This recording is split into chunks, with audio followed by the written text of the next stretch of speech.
the first challenge we face is educating our colleagues that look after patients with diabetes that there is indeed a problem. And I remember speaking a few years ago at the New Zealand Diabetes Association, and there was a rather depressing paper was presented where they were asking GPs, primary care physicians, if they examined their patients' feet. And one physician said, well, I understand the eyes are important and the kidneys are a problem, but I can't simply enthuse myself about the feet. And I found that a rather depressing feature, because we can do so much, but if we fail to examine our patients' feet when we see them once or twice a year, if they have no complications, can we honestly expect them to examine their feet any more often?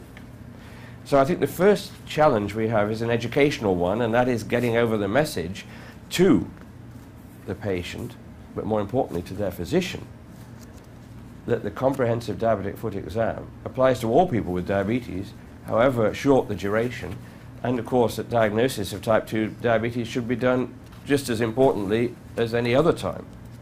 So that's the first message. The second message is to encourage patients who are found to have problems, and I want to emphasize that those patients, for example, a young type 1 diabetic patient with healthy feet, they just need an annual checkup. They don't need education to the degree that those who are more at risk do. And there is evidence for this from, for example, Jan Appelqvist's group in Lund in Sweden. What we should be focusing on is educating our primary care physicians who look after the majority of patients with diabetes in many countries, that the comprehensive diabetic foot exam is not an option, it's essential in the assessment of the patient. And it's to set an example to the patient who finds it difficult to believe that the feet at the one end of the body can be affected by a disease like diabetes, is to try and explain to them the importance of examining the feet on an annual basis of the physician and of them more frequently. So it's getting over that message to the patient and their primary care physician.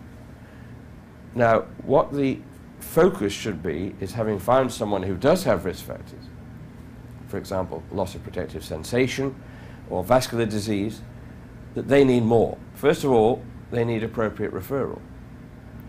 They need some education, and the visual aids we've discussed may be helpful in that regard. And they might need referral. As I said before, the patient who's found to have vascular disease may need a vascular referral. Those who are found by a primary care physician, for example, to have insensitivity and callus, should be looked after by a podiatrist on a regular basis. So these are patients who are found to have risk factors on the first checkup. They need more comprehensive review and often specialist care.